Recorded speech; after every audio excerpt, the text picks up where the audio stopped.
तो जय हिंद दोस्तों, स्वागत है आप सबका आपके अपने YouTube चैनल ACP 350 में। आज हम पढ़ने जा रहे हैं चैप्टर 11 यानी कि अध्याय 11, जिसका नाम है इमारतें, चित्र तथा किताबें। और ये हमारा NCERT बोर्ड की बुक हिस्ट्री का, जो कि 6 क्लास की है, उसका लास्ट चैप्टर है। इससे पहले हमने 10 चैप्टर कवर कर लिए हैं और ये 11वां चैप्टर हम शुरू करने जा रहे हैं। तो चलिए शुरू करते हैं बिना किसी देरी के। जैसा कि हम आपको बताते रहते हैं कि ये एक बेहतर तरीका है कम समय में ज्यादा अध्ययन करने का, तो इस तरीके के तहत चैप्टर 11 हम शुरू करने जा रहे हैं। आ जाइए। लिखा है कि मारुतसामी और लौह स्तंभ। ये जो आप फोटो देख रहे हैं ये हैं मारुतसामी, जो कि फिजिकली चैलेंज्ड हैं, मतलब कि विकलांग हैं। आइए इनके बारे में पढ़ते हैं। मारुतसामी आज बहुत खुश था। पहिएदार कुर्सी में बिठाकर उसका भाई उसे कुतुब मीनार दिखाता हुआ प्रसिद्ध लौह स्तंभ के सामने ले आया। धूल भरे पथरीले रास्ते से रैंप के सहारे यहां तक आना काफी मुश्किल था। अपने इस अनुभव को मारुतसामी कभी नहीं भूल पाएगा। ओके, तो क्या रहा मारुतसामी का जो एक्सपीरियंस था वो ये था कि उसने लौह स्तंभ देखा और क्या देखा, कुतुब मीनार देखी। तो चलिए शुरू करते हैं धातु विज्ञान। अगला हमारा जो हेडिंग है वो है धातु विज्ञान। प्राचीन भारतीय धातु वैज्ञानिकों ने विश्व धातु विज्ञान के क्षेत्र में प्रमुख योगदान दिया है। पुरातात्विक खुदाई ने यह दर्शाया है कि हड़प्पावासी कुशल शिल्पी थे और उन्हें तांबे के धातु कर्म यानी कि धातु शोधन की जानकारी थी। उन्होंने तांबे और टिन को मिलाकर कांसा भी बनाया था। जहां हड़प्पावासी कांस्य युग से जुड़े थे, वहीं उनके उत्तराधिकारी लोह युग से, लोह यानी कि आयरन युग से संबद्ध थे। भारत अत्यंत विकसित किस्म के लोहे का निर्माण करता था: खोटा लोहा, पिटवा लोहा और ढलवा लोहा। ओके, अगली हमारी हेडिंग है लौह स्तंभ, जो कि दिल्ली में स्थित है। उसका एक चित्र यहां दिखाया गया है, जैसा कि आप देख सकते हैं। एक मिनट। ओके, ये जो आप फोटो देख रहे हैं ये है लौह स्तंभ, जैसा कि यहाँ लिखा हुआ है लौह स्तंभ।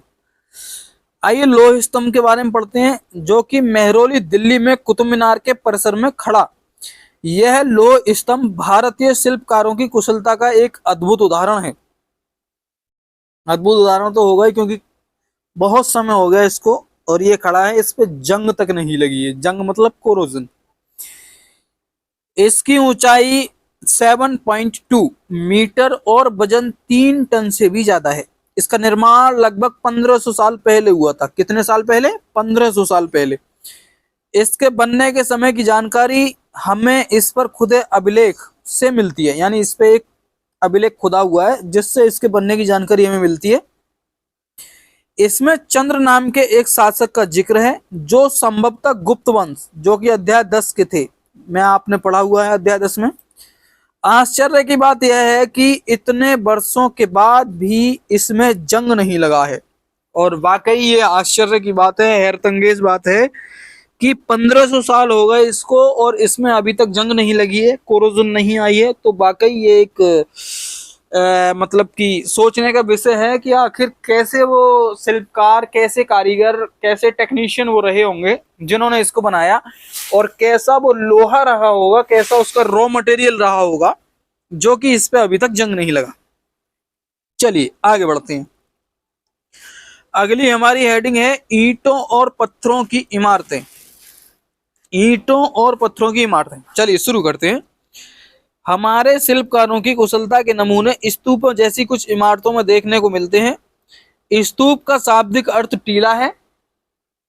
हालांकि स्तूप विभिन्न आकार के थे, कभी गोल या लंबे तो कभी बड़े या छोटे। उन सब में एक समानता है, प्रायः सभी स्तूपों के भीतर एक छोटा सा डिब्बा रखा रहता है। इन डिब्बों में बुद्ध या उनके अनुयायियों के शरीर के अवशेष जैसे दांत, कितना खतरनाक है ना यार ये। हाँ, तो जैसे दांत, हड्डी या राख ये उसके अंदर मतलब रहते हैं, या उनके द्वारा प्रयुक्त कोई चीज या कोई कीमती पत्थर अथवा सिक्के रखे रहते हैं। इसे धातु मंजूषा कहते हैं। प्रारंभिक स्तूप धातु मंजूषा के ऊपर रखा मिट्टी का टीला होता था। बाद में टीले को ईंटों से ढक दिया गया और बाद के काल में उस गुंबद नुमा ढांचे को तरासे हुए पत्थर से ढक दिया गया। प्रायः स्तूपों के चारों ओर परिक्रमा करने के लिए एक वृत्ताकार पथ बना होता था, जिससे प्रदक्षिणा पथ कहते हैं। इस रास्ते को रेलिंग से घेर दिया जाता था, जिसे वेदिका कहते हैं। रेलिंग को क्या कहते हैं? वेदिका। वेदिका में प्रवेश द्वार बने होते थे। रेलिंग तथा तोरण प्रायः मूर्तिकला की सुंदर कलाकृतियों से सजे होते थे। ओके, आगे बढ़ते हैं।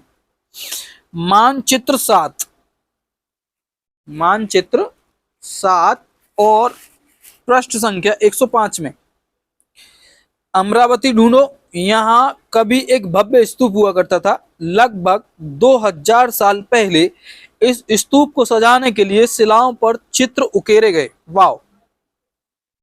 कई बार पहाड़ियों को काटकर बनावटी गुफाएं बनाई जाती थी। इस तरह की गुफाओं को मूर्तियों तथा चित्रों से सजाया जाता था। तो सोचो कि इन गुफाओं में रहना कितना रोमांचक होता होगा, है ना। इस काल में कुछ आरंभिक हिंदू मंदिरों का निर्माण किया गया। इन मंदिरों में विष्णु, शिव तथा दुर्गा जैसी देवी देवताओं की पूजा होती थी। ओके, मंदिरों का सबसे महत्वपूर्ण भाग गर्भगृह होता था, जहां मुख्य देवी या देवता की मूर्ति को रखा जाता था। ओके, इसी स्थान पर पुरोहित धार्मिक अनुष्ठान करते थे और भक्त पूजा करते थे। अक्सर गर्भगृह को एक पवित्र स्थान के रूप में दिखाने के लिए, हाँ, तो दिखाने के लिए क्या आगे की बात हम पढ़ेंगे। यहाँ पे भीतरगांव मंदिर जैसे, ओके, 1 मिनट का मुझे समय देंगे आप। यहाँ पे इन्होंने लिखा है कि दिखाने के लिए। इसके आगे की कहानी कहाँ है? तो इसके आगे की कहानी यहीं से शुरू होती है। दिखाने के लिए भीतरगांव जैसे मंदिरों के ऊपर, आजा भाई, भीतरगांव जैसे मंदिरों के ऊपर काफी ऊंचाई तक निर्माण किया जाता था, जिसे शिखर कहते थे। शिखर निर्माण के कठिन कार्य के लिए सावधानी से योजना बनानी पड़ती थी। अधिकतर मंदिरों में मंडप नाम की एक जगह होती थी। यह एक सभागार होता था जहां लोग इकट्ठा होते थे। मानचित्र 7 पृष्ठ 105 में महाबलीपुरम और ऐहोल को ढूंढो। इन शहरों में पत्थरों से बने कुछ उत्कृष्ट मंदिर हैं।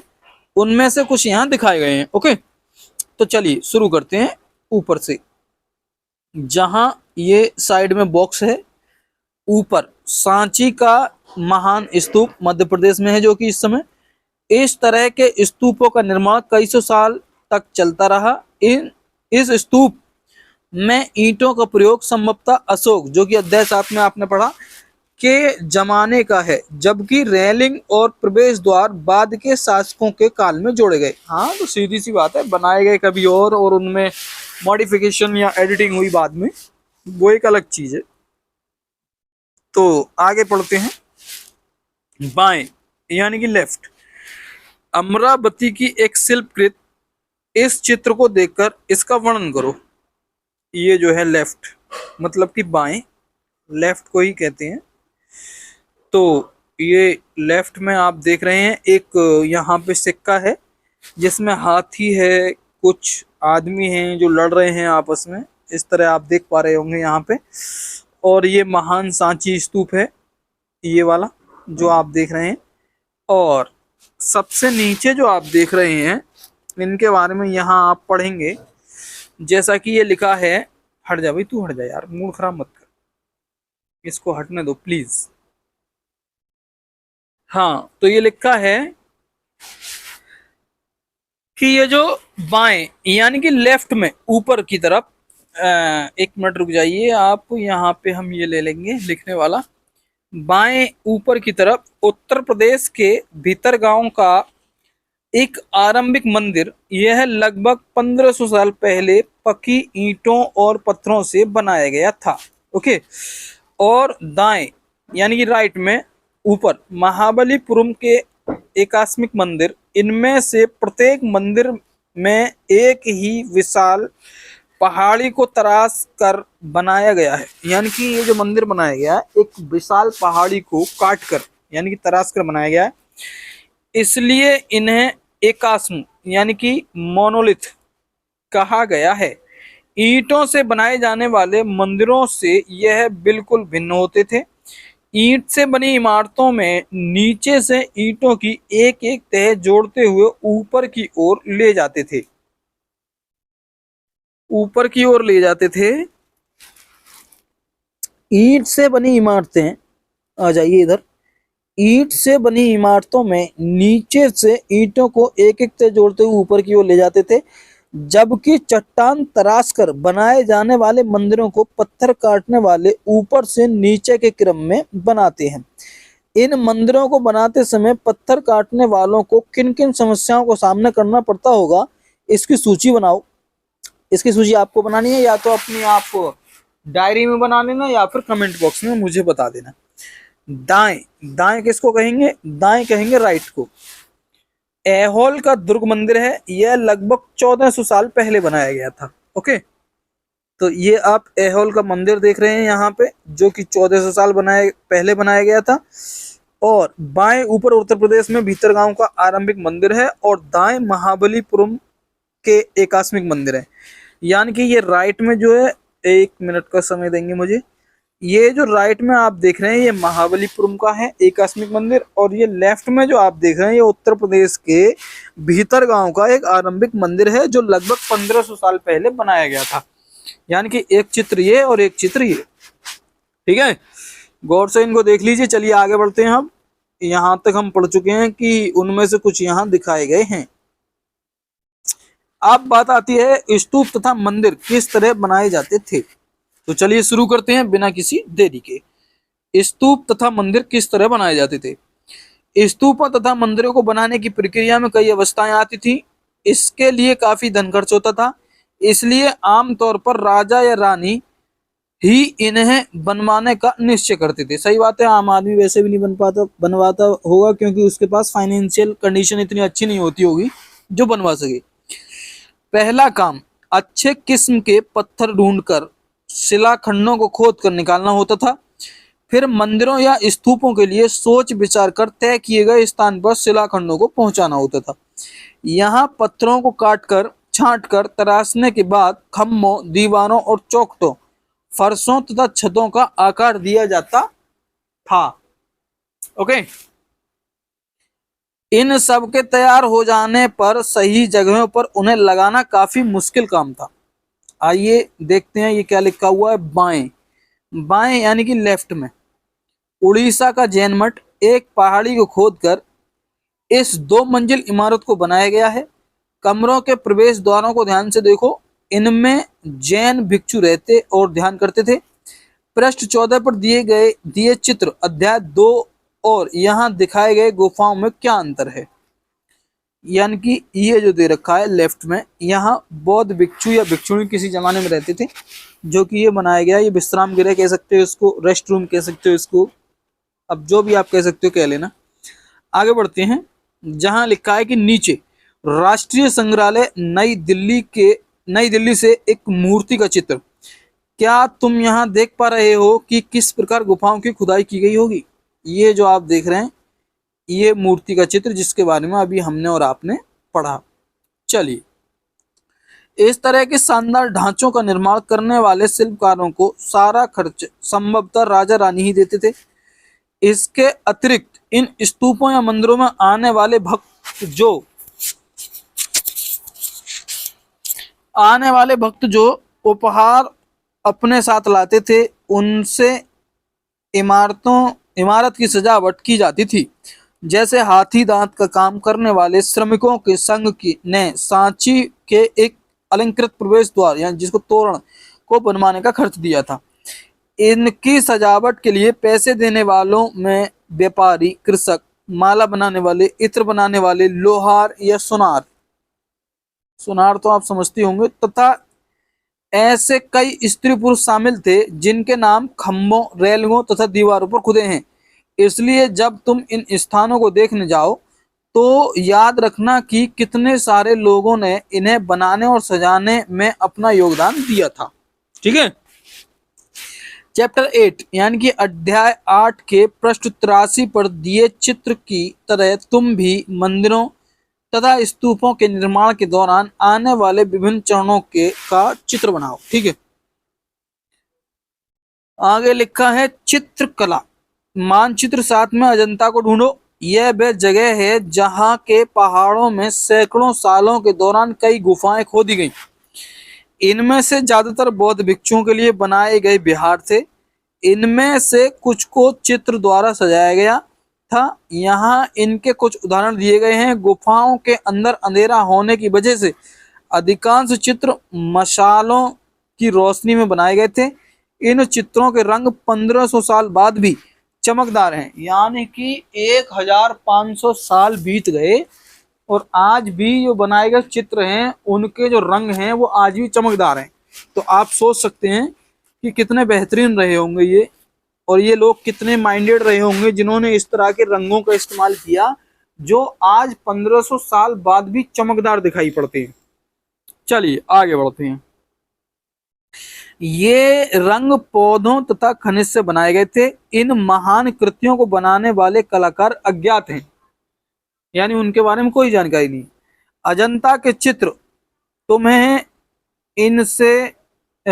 इनमें से प्रत्येक चित्र में जो दिखता है उसका वर्णन करो। एक चित्र तो ये है, ये आप देख पा रहे हैं, ये एक मूर्ति है। कोई भिक्षु है या भगवान है, कौन है पता नहीं कर सकते, लेकिन हाँ एक मूर्ति है जो आप देख पा रहे हैं। और कितना सजीव तरीके से ये चित्रण किया गया ये आप देखिए। आगे नीचे आप ये एक कलाकारी देख रहे हैं, है ना। उसके बाद में बात चलती है पुस्तकों की दुनिया की। पुस्तकों की दुनिया। इस युग में कई प्रसिद्ध महाकाव्यों की रचना की गई। इन उत्कृष्ट रचनाओं में स्त्री पुरुषों की वीर गाथाएं तथा देवताओं से जुड़ी कथाएं हैं। देवताओं से जुड़ी कथाएं हैं। करीब 1800 साल पहले यानी 1800 साल पहले एक प्रसिद्ध तमिल महाकाव्य शिल्पाधिकारम, क्या लिखा है, शिल्पाधिकारम की रचना इलांगो नामक कवि ने की। इसमें कोवलन नाम के एक व्यापारी की कहानी है। वह पुहार में रहता था। अपनी पत्नी कन्नगी की उपेक्षा कर वह एक नर्तकी माधवी से प्रेम करने लगा।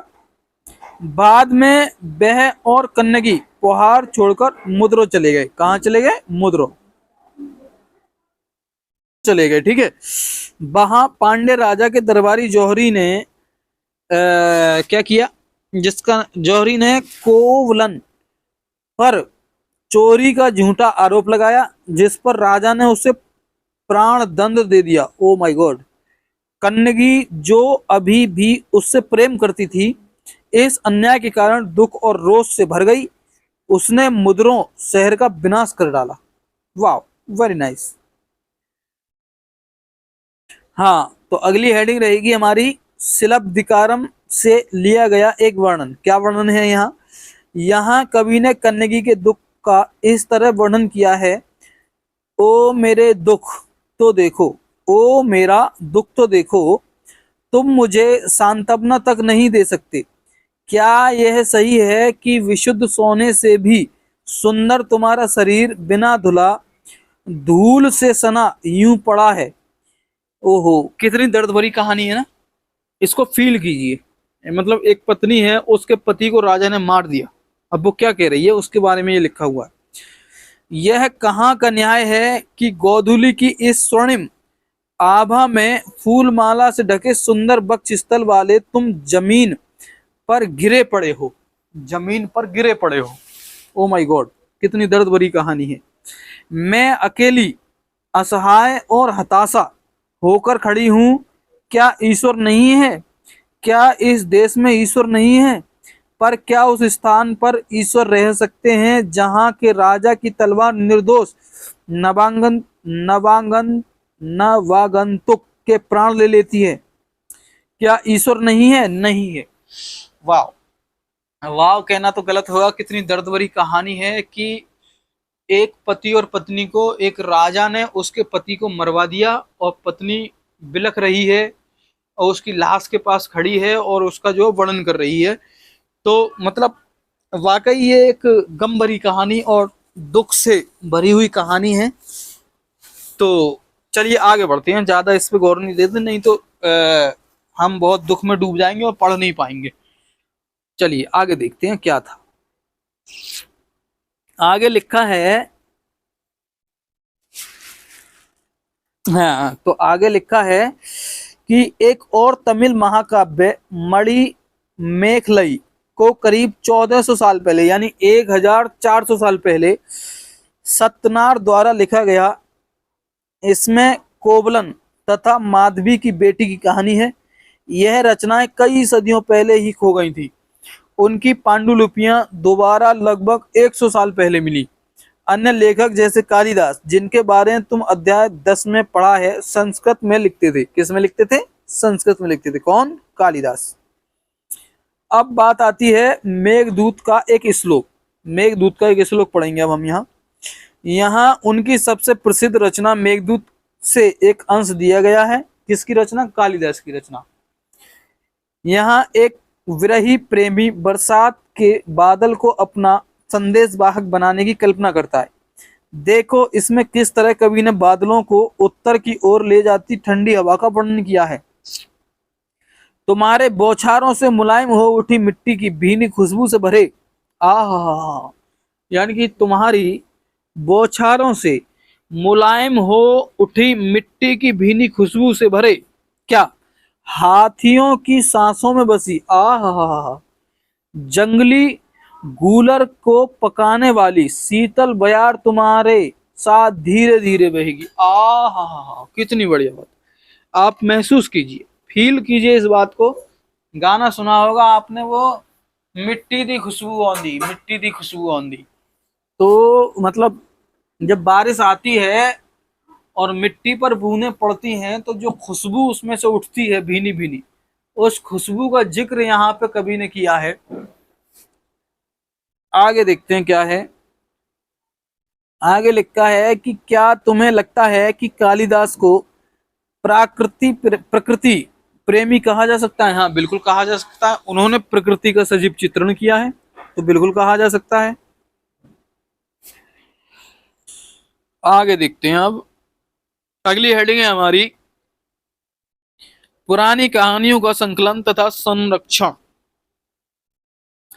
हिंदू धर्म से जुड़ी कई कहानियां जो बहुत पहले से प्रचलित थी, इसी काल में लिखी गई। इनमें पुराण भी शामिल हैं। पुराण का शाब्दिक अर्थ है प्राचीन। पुराणों में विष्णु, शिव, दुर्गा या पार्वती जैसी देवी देवताओं से जुड़ी कहानियां हैं। इनमें इन देवी देवताओं की पूजा की विधियां दी गई हैं। इसके अतिरिक्त इनमें संसार की सृष्टि तथा राजाओं के बारे में कहानियां हैं। अधिकतर पुराण सरल संस्कृत श्लोक में लिखे गए हैं, जिससे सब उन्हें सुन और समझ सकें। स्त्रियां तथा शूद्र, जिन्हें वेद पढ़ने की अनुमति नहीं थी, वे भी इसे सुन सकते थे। पुराणों का पाठ पुजारी मंदिर में किया करते थे, जिसे लोग सुनने आते थे। आगे लिखा है कि दो संस्कृत महाकाव्य महाभारत और रामायण लंबे अरसे से लोकप्रिय रहे हैं, पर तुम में से भी कुछ बच्चे इन कहानियों से परिचित होंगे। महाभारत कौरवों और पांडवों के बीच युद्ध की कहानी है। इस युद्ध का उद्देश्य पुरुवंश की राजधानी हस्तिनापुर की गद्दी प्राप्त करना था। यह कहानी तो बहुत ही पुरानी है, पर आज इसे हम जिस रूप में जानते हैं वह करीब 1500 साल पहले लिखी गई। माना जाता है कि पुराणों और महाभारत दोनों को ही व्यास नाम के ऋषि ने संकलित किया था। महाभारत में ही भगवत गीता भी है, जिसके बारे में तुमने अध्याय 9 में पढ़ा था। रामायण की कथा कौशल के राजकुमार राम के बारे में है। ओके, उनके पिता ने उन्हें वनवास दे दिया था। पिता ने दिया था, माता ने दिया था? आई थिंक माता ने दिया था, जिसका नाम कैकेयी था। वन में उनकी पत्नी सीता का लंका के राजा रावण ने अपहरण कर लिया था। सीता को वापस पाने के लिए राम को लड़ाई लड़नी पड़ी। वे विजयी होकर कौशल की राजधानी अयोध्या लौटे। महाभारत की तरह ही रामायण भी एक प्राचीन कहानी है जिसे बाद में लिखित रूप में दिया गया। संस्कृत रामायण के लेखक वाल्मीकि माने जाते हैं। इस उपमहाद्वीप के विभिन्न भागों में महाभारत और रामायण के भिन्न भिन्न रूपांतर लोकप्रिय हैं। इनके आधार पर नाटक, गीत और नृत्य परंपराएं भी उभरी। पता करो तुम्हारे राज्य में कौन सा रूपांतर प्रचलित है। हमारे राज्य में दोनों ही प्रचलित हैं। महाभारत भी है प्रचलित और रामायण भी है। चलिए आगे बढ़ते हैं। अगली हेडिंग है हमारी आम लोगों द्वारा कही जाने वाली कहानियां। आम लोगों द्वारा कही जाने वाली कहानियां। आम लोग भी कहानियां कहते थे, कविताएं और गीतों की रचना करते थे, गाने गाते थे, नाचते थे और नाटक को खेलते थे। इनमें से कुछ तो इस समय के आसपास जातक और पंचतंत्र की कहानियों के रूप में लिखित सुरक्षित कर लिए गए। जातक कथाएं तो अक्सर स्तूपों की रैलिंगों तथा अजंता के चित्रों में दर्शाई जाती थी। इनमें से एक कहानी अगले पृष्ठ पर दी गई है। ये रही बंदर राजा की कहानी। क्या? बंदर राजा की कहानी। एक समय बंदरों का एक महान राजा हुआ। वह हिमालय पर गंगा के किनारे अपने 80,000 अनुयायियों के साथ रहता था। इन सारे बंदरों को एक खास आम के पेड़ के फल बहुत प्रिय थे। यह आम बड़े मीठे होते थे। इतने स्वादिष्ट आम धरातल पर नहीं उगते थे। एक दिन एक पका हुआ आम गंगा नदी में गिरकर बहते बहते वाराणसी पहुंच गया। उस वक्त नदी में वहां का राजा नहा रहा था। उसे वह आम मिला। उसे चक्कर वह हैरान रह गया। उसने अपने राज्य के जंगलों की देखभाल करने वालों से पूछा, क्या वे इस आम के पेड़ को ढूंढ सकते हैं या नहीं। वे राजा को हिमालय की पहाड़ियों पर ले गए।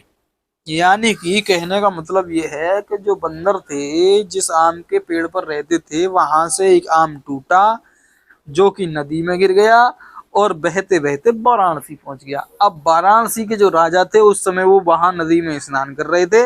उन्हें वो आम मिल गया। उन्होंने उसे चखा। उसके स्वाद से वो मतलब चंचल हो उठे और उन्होंने अपने जो नौकर चाकर थे जंगल के रखवाले उन्होंने पूछा कि इस आम के पेड़ को आप ढूंढ सकते हो या नहीं। तो उसके आगे की कहानी अब हम यहाँ पढ़ने जा रहे हैं। जहां की राजा को हिमालय पर उनके नौकर लेकर आ गए हैं। अब आगे की कहानी देखते हैं क्या हुई।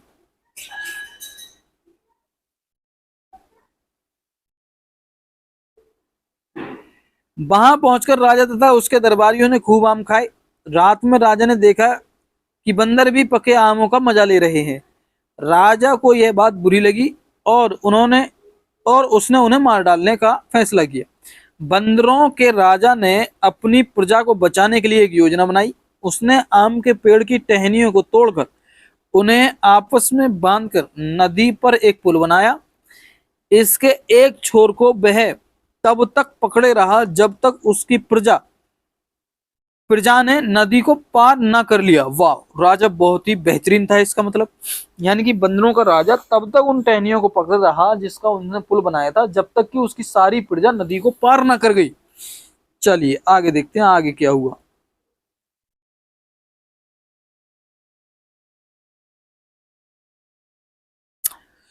पार न कर लिया पर इस प्रयास से वह इतना थक गया कि मरणासन होकर गिर पड़ा। यानी कि राजा बंदरों का इतना थक गया इस काम में कि वो बेचारा मरणासन होकर गिर पड़ा। राजा ने जब यह सब देखा तो उसने बंदर राजा को बचाने की काफी कोशिश की पर वह सफल न हुआ। बंदर राजा की मृत्यु पर उसे शोक हुआ और राजा ने उसे पूरा सम्मान दिया। यानी कि जो बंदरों का राजा था वो मर गया जिसके सम्मान किया किसने? वाराणसी के राजा ने।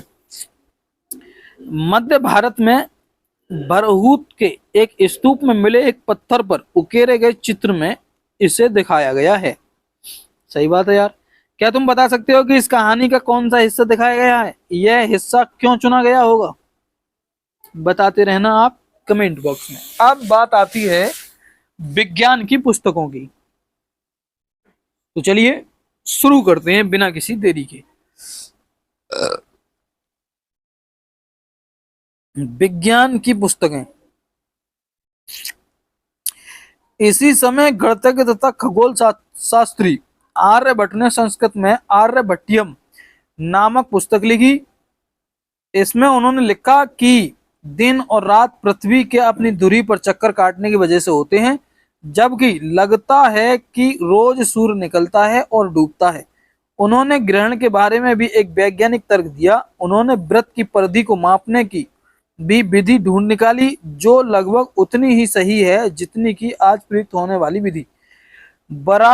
बराहमिहिर, ब्रह्मगुप्त और भास्कराचार्य कुछ अन्य गणितज्ञ और खगोलवेत्ता थे जिन्होंने कई खोजें की। इनके बारे में और पता लगाएं। चलिए लगा लेंगे। बात आती है शून्य की और आयुर्वेद की। तो चलिए शून्य के बारे में पहले पढ़ते हैं।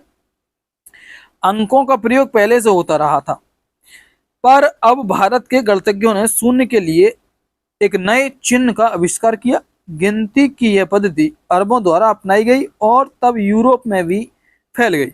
आज भी यह पूरी दुनिया में प्रयोग की जाती है। रोम के निवासी शून्य का प्रयोग किए बगैर गिनती करते थे। उसके बारे में और भी जानकारी हासिल करने की कोशिश करो। चलिए कर लेंगे। अब बात आती है आयुर्वेद की। आयुर्वेद चिकित्सा विज्ञान की एक विख्यात पद्धति है जो प्राचीन भारत में विकसित हुई। प्राचीन भारत में आयुर्वेद के दो प्रसिद्ध चिकित्सक थे। पहले थे चरक, प्रथम द्वितीय शताब्दी ईस्वी में हुए, और सुश्रुत चौथी शताब्दी ईस्वी में हुए। चरक द्वारा रचित चरक संहिता औषधि शास्त्र की एक उल्लेखनीय पुस्तक है। अपनी रचना सुश्रुत संहिता में सुश्रुत ने शल्य चिकित्सा की विधियों का विस्तृत वर्णन किया है। अब बात आती है अनियंत्र की, और अनियंत्र आ जाने का मतलब होता है कि चैप्टर हमारा समाप्त हो चुका है। अब थोड़ी सी बातें और बची हैं, तो दिल थाम के बैठिए और चैप्टर को समाप्ति की ओर हम लेके चल रहे हैं। अनियंत्र पढ़ेंगे हम। कागज आज हमारे रोजमर्रा की जिंदगी का हिस्सा बन गया है। जो किताबें हम पढ़ते हैं वे कागजों पर छपी होती हैं। उसी तरह लिखने के लिए भी हम आज कागज का ही उपयोग करते हैं। कागज का आविष्कार करीब 1900 साल पहले काई लून नाम के व्यक्ति ने चीन में किया। उसने पौधों के रेशों, कपड़ों, रस्सियों और पेड़ की छालों को पीट पीट कर लुगदी बनाई। उसे पानी में भिगो दिया, फिर उस लुगदी को दबाकर उसका पानी निचोड़ा और तब सुखाकर कागज बनाया। आज भी हाथ से कागज बनाने की इस विधि को अपनाया जाता है। कागज बनाने की तकनीक को सदियों तक गुप्त रखा गया। करीब 1400 साल पहले यह कोरिया तक पहुंची। यानी कि पहले इसको इन्होंने छुपा के रखा, जैसे कि रेशम बनाने की विधि को छुपा के रखा गया। उपयोगी शब्दों के बारे में हम पढ़ेंगे। पहला है स्तूप, बताइए किसको कहते हैं। फिर मंदिर, चित्रकला, महाकाव्य, कहानी, पुराण, गणित और विज्ञान। इन शब्दों को अपनी डायरी में हेडिंग के तौर पर आप लिखें और इनके बारे में थोड़ा वर्णन करें, क्योंकि आई एम सॉरी, क्योंकि लिखने से जो है चीजें ज्यादा क्लियर होती हैं। ओके। इसके तुरंत बाद जापान में फैल गई। करीब 1800 साल पहले बगदाद पहुंची। अच्छा, अनियंत्र में अभी और रह गया है थोड़ा सा। अनियंत्र में अभी पढ़ेंगे हम, थोड़ा सा रह गया है। इसके तुरंत बाद ही यह जापान तक फैल गई। करीब 1800 साल पहले यह बगदाद में पहुंची। फिर बगदाद से यह यूरोप, अफ्रीका और एशिया से अन्य भागों में फैली। क्या? कागज बनाने की विधि। इस उपमहाद्वीप में भी कागज की जानकारी बगदाद से ही आई। प्राचीन भारत में पांडुलिपियां किस चीज पर तैयार की जाती थी? संकेत अध्याय 1 में है। अब ये जो चीजें हैं ना कि कल्पना करो, इनका आप स्क्रीनशॉट ले लीजिए। महत्वपूर्ण तिथियां हम आपको बताए दे रहे हैं। स्तूप निर्माण की शुरुआत लगभग 2300 साल पहले हुई। अमरावती 2000 साल पहले। कालिदास 1600 साल पहले। लोह स्तंभ, भीतरगांव का मंदिर, अजंता की चित्रकारी, आर्यभट्ट 1500 साल पहले। दुर्गा मंदिर 1400 साल पहले। और कुछ बचा क्या? और कुछ नहीं बचा। निम्नलिखित को सुमेल कीजिए या आप स्क्रीनशॉट ले लीजिए। उसके बाद हम आगे बढ़ते हैं। खाली जगह भरो। फिर आएगी आओ चर्चा करें, इसका भी स्क्रीनशॉट ले लीजिए। फिर आओ करके देखें, इसका भी स्क्रीनशॉट आपको लेना है, क्योंकि ये काम आपके करने के हैं। बात थी थ्योरी की, जो कि हमने आपको पढ़ा दी है, और जो भी करने के काम हैं, जैसे कि क्वेश्चन है, फिल इन द ब्लैंक्स हैं, ये आपको अपने आप करने हैं। चाहो तो अपनी डायरी में कर लो, ना चाहो तो हमारे कमेंट बॉक्स में लिख दो, हमको भी बहुत अच्छा लगेगा। और हाँ, कमेंट बॉक्स से याद आया, यदि आप चैनल पर नए हैं तो प्लीज चैनल को सब्सक्राइब कीजिए। अपने दोस्तों के साथ साझा कीजिए, कमेंट कीजिए, लाइक कीजिए, अपना फीडबैक कमेंट बॉक्स के जरिए हम तक पहुंचाइए। यदि कोई गलती है तो उसको इम्प्रूव करने की हम पूरी कोशिश करेंगे। और ये NCERT बोर्ड की क्लास 6 हिस्ट्री यानी कि हमारे अतीत भाग 1 कक्षा 6 की जो हम कर रहे हैं उसका आखिरी चैप्टर है, लास्ट चैप्टर है, आखिरी अध्याय है, जिसको हमने कंप्लीट कर लिया है। इसके बाद मुलाकात होगी कक्षा 7 की हिस्ट्री के साथ। तो चलिए आगे हम पढ़ने जा रहे हैं तिथियों पर एक नजर। तिथियों पर एक नजर।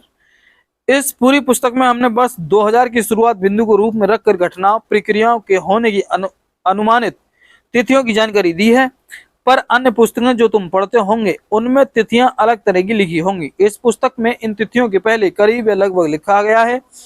जैसे कि पुरापाषाण युग अध्याय 2 में जो आपने पढ़ा के लिए तिथियों लाखों वर्षों पहले के रूप में लिखी गई हैं। मेहरगढ़ जो कि अध्याय 2 में हमने पढ़ा है में कृषि तथा पशुपालन की शुरुआत तिथि लगभग 6000 ईसा पूर्व दिखाई गई है। हड़प्पा के नगरों का विकास लगभग 2700 से 1900 ईसा पूर्व के बीच।